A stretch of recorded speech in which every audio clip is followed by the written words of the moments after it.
presidenta Consuelia. Muy buen día a todas y todos los que están presentes en esta sesión. Quiero saludar también con gusto a quienes nos ven a través de las plataformas digitales del Congreso de la Ciudad de México. El día de hoy quiero hablar de tres fechas que considero importantes en esta sesión conmemorativa. La primera es el 19 de septiembre de 1985, una fecha que todos conocemos, que no todos vivimos, pero que ha dejado una marca histórica para nuestra capital, pues en cuestión de minutos se vio derrumbarse edificios y viviendas.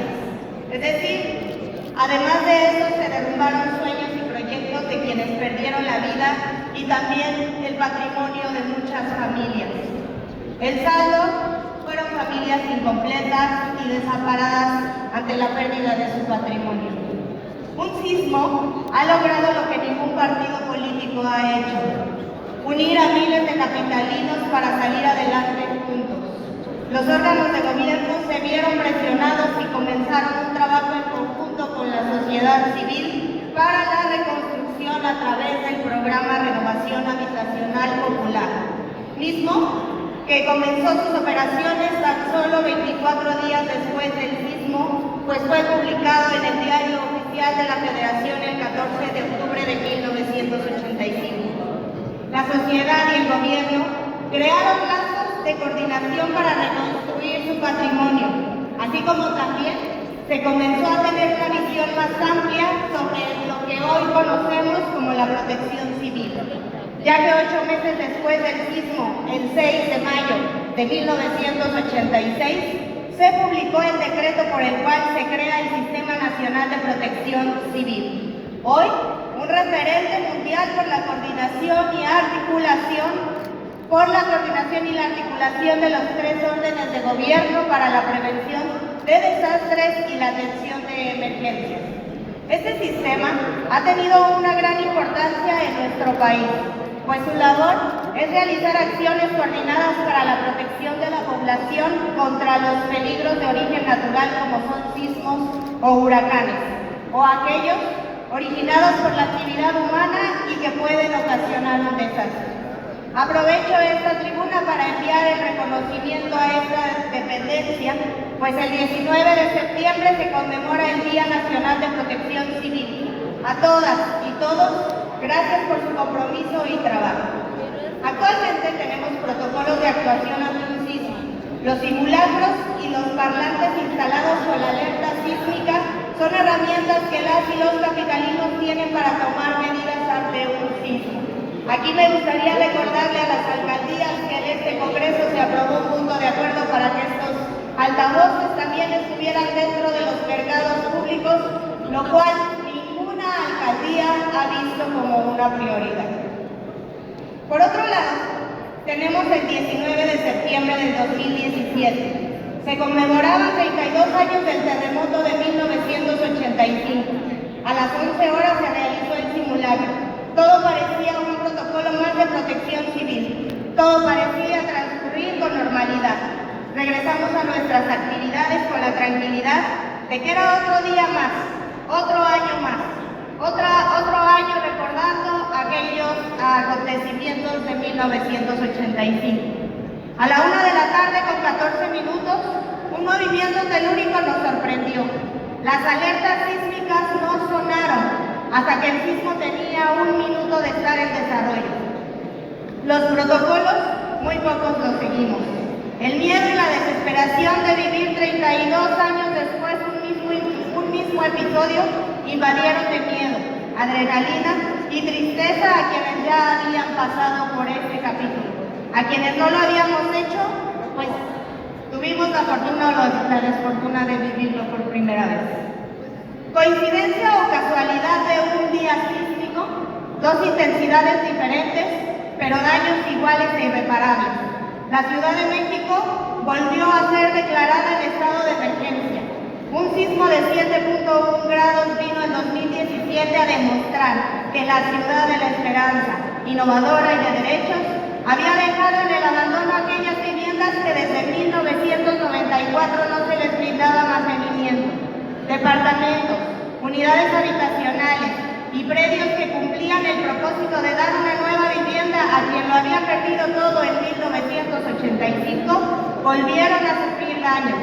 También evidenció las omisiones que las delegaciones hacían en permisos de construcción, porque varias construcciones cayeron por irregularidades en sus construcciones y fallas de sus estructuras, tal y como fue el caso del Colegio Enrique Repsamen, ubicado en Rancho Tamboreo número 11 y 19 en la entonces Delegación Tlalpan, y que tuvo como resultado el colapso de 2 edificios del colegio, norte y sur, donde 19 menores de edad y 7 adultos perdieron la vida. Pero esto tan solo era el principio del calvario de quienes perdieron familias y viviendas, pues estaba por comenzar una batalla contra la burocracia, contra una comisión para la reconstrucción que, aunque se creó de manera inmediata, su trabajo ha sido demasiado lento, pero sobre todo insensible y arbitrario.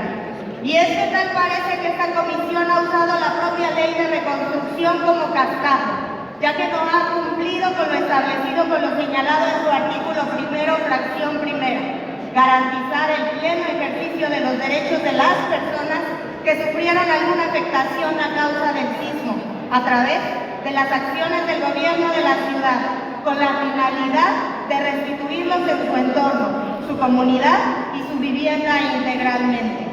Y es que el 24 de marzo del 2023 en la Gaceta Oficial de la Ciudad de México se establecieron los nuevos lineamientos para que el Instituto de Vivienda termine con el Plan Integral de Reconstrucción, y que dicho instituto señaló que se tienen pendientes la atención y entrega de 3.558 viviendas que resultaron dañadas, de las cuales 188 son viviendas unifamiliares y 2.370 multifamiliares, 29 edificios que necesitan rehabilitación y 63 que es necesario reconstruir, sin mencionar los predios que por más que han luchado nunca pudieron entrar en el censo de la Comisión de Reconstrucción y que también son damnificados. En esta situación se encuentran las vecinas y vecinos de Aguascalientes 12, quienes han buscado en las instancias administrativas y jurídicas la reconstrucción de sus departamentos, mismos que fueron a través de un dictamen declarado inhabitable, pero que han encontrado en la comisión solamente palabras como que no hay recurso o que el acero está muy caro, proponiéndoles la rehabilitación de algo que fue declarado en un inicio para ser demolido y reconstruido. Yo les preguntaría si ustedes irían a vivir de esta manera si fueran damnificados. Y es así que como Aguascalientes 12 existen más edificios y viviendas en la alcaldía Cuauhtémoc que han sido olvidados en materia de reconstrucción y que ahora con el INVI a cargo es casi seguro que no habrá avances, pues no han podido ni siquiera resolver los pendientes del propio instituto. Damnificados de las demarcaciones de Benito Juárez, Coyoacán, Cuauhtémoc y Tláhuac, entre otras, consideran que el cambio de las atribuciones de la Comisión de Reconstrucción para la Ciudad de México al Instituto de Vivienda significan un nuevo retraso en la edificación de inmuebles dañados por el sismo del 2017 e incluso un retroceso, pues se ha planteado de nueva cuenta que se puede acceder a un crédito para financiar la diferencia de 65 metros cuadrados por departamento, lo que se traduce a que los damnificados deberán pagar para volver a obtener las mismas dimensiones de su vivienda. Compañeras y compañeros, la Ciudad de México no soporta más explotación de suelo y subsuelo. Quienes vivimos aquí estamos conscientes de la necesidad de vivienda, pero esta debe darse en las mejores condiciones de seguridad y habitabilidad debido a la sismicidad que existe en nuestro país y ciudad. Pensemos cuando aquí se pretendan otorgar cambios de uso de suelo o aprobar planes generales de desarrollo. Seamos conscientes, pues así como los damnificados, nosotros en algún momento o en algún sismo podemos perderlo todo. Y no nada más es responsabilidad de las alcaldías o del Congreso de la Ciudad de México. Tenemos también secretarías como la Secretaría de Desarrollo Urbano y Vivienda, que también no ha dado el ancho para darle certeza jurídica a nuestros vecinos. Seamos conscientes, pues así como los damnificados o comercios ya han perdido, también nosotros podemos hacerlo. Y si los intereses políticos o económicos se contraponen con el buen derecho y el compromiso con sus representados, llamen a la protección civil para ver qué tan derrumbada o fragmentada está la cimentación de su ética o moral. A ver si la podemos reconstruir, rehabilitar o quedará bajo los escombros. Con todo esto no podemos hoy conmemorar, sino recordar tan dolorosos hechos. Si las autoridades no han cumplido con su obligación, esta sesión no tiene ningún sentido de homenaje, mientras existan tantos pendientes por concluir. Es necesario ser autocríticos y la autoridad de la ciudad debe reconocer que ha faltado la sensibilidad y la resiliencia. Y en este sentido se ha ignorado lo establecido en el inciso B del numeral 1 del apartado 1 del artículo 16 de la Constitución Política, que a la letra dice: implantará la coordinación interinstitucional para la prevención, mitigación, auxilio, atención, recuperación y reconstrucción ante la ocurrencia de una emergencia, siniestro o desastre, privilegiando la integridad de las personas y su patrimonio. Seguramente no faltará quien diga que sí se ha hecho y ya se mencionó, pero la realidad nos dice lo contrario. En enero del 2021 la Comisión de la Reconstrucción de la Ciudad de México contemplaba la atención de 26.576 inmuebles afectados por el sismo. Para septiembre del 2022 se habían intervenido 13.945 y para agosto del 2023 se han intervenido 15.080 inmuebles.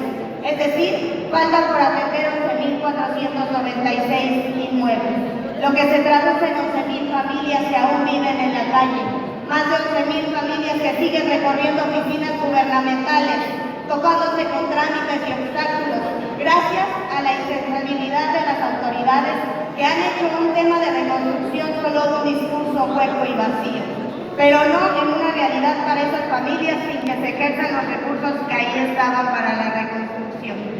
Por último, quiero hablar de la fecha más próxima, que fue el 19 de septiembre del 2023. Un día en el que no pudimos llevar a cabo esta sesión solemne, pues aquí se encontraban damnificados pidiendo ser escuchados por las autoridades y que la tribuna fuera un ente donde pudieran albergar su voz.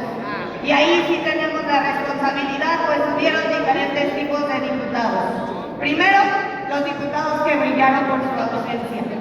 Segundo, los diputados que tuvieron el valor de revictimizar a las víctimas diciendo que venían de uno u otro partido político. Pero yo me pregunto, si venían de un partido u otro partido político, ¿por qué nadie pudo lograr que se hicieran mesas de negociación? ¿Por qué nadie de los partidos políticos pudo lograr que se llevara a cabo la sesión solemne? Y ahí tenemos que replantearnos, porque no estuvimos a la altura de lo que nosotros tenemos que ser la voz del ciudadano y representar sus intereses. Yo en ese sentido quiero reconocer a la diputada presidenta Gabriela Salido, quien dio la cara desde un inicio hasta el final para decir que no se habían logrado los consensos suficientes para que los damnificados hicieran uso de esta voz. Y ahí es donde todos nosotros tenemos que replantearnos. No nos debemos a ninguna instancia, a ninguna secretaría, a ninguna comisión, ni siquiera al gobierno de la Ciudad de México. Nos debemos a las y los ciudadanos, y ese papel no todos lo lograron. ¿Qué fue lo que sí se dio? Las puertas cerradas para la supuesta Casa del Pueblo. Termino por último diciendo que hoy no hay que olvidar que las familias de Pitágoras 316 están sin casa, Saratoga 714 están sin casa, Doctor Vertis 1233 están sin casa, Río Tíber 24 están sin casa, Puebla 69 está sin casa, Ámsterdam 219 está sin casa, José del Río 91 está sin casa, Pestalozzi 611 está sin casa, Sinaloa 93 está sin casa, Andillas 1006 está sin casa, Monterrey 274 está sin casa, Zapata 56 está sin casa, Morena 306 está sin casa, Zapata 297 está sin casa, Copérnico 22 está sin casa, Balboa 1016 está sin casa, Liverpool 47 está sin casa, Concepción 20.503 está sin casa. Ámsterdam 107 está sin casa. Mexicali 45 está sin casa. Ámsterdam 86, Ámsterdam 80, Ámsterdam 128 están sin casa. Avenida México 5, Avenida México 37, Avenida México 117, Avenida México 203 están sin casa. Aguascalientes 12 está sin casa. Aguascalientes 12 está sin casa. Aguascalientes 12 está sin casa. Ojalá este mensaje se retumbe a las autoridades y en este año logren el compromiso que la candidata a presidenta dijo que iban a terminar en 2020. Es cuanto, diputada presidenta. Muchas gracias. Gracias, diputada. Concederle la palabra hasta por 5 minutos al diputado Héctor Barrera.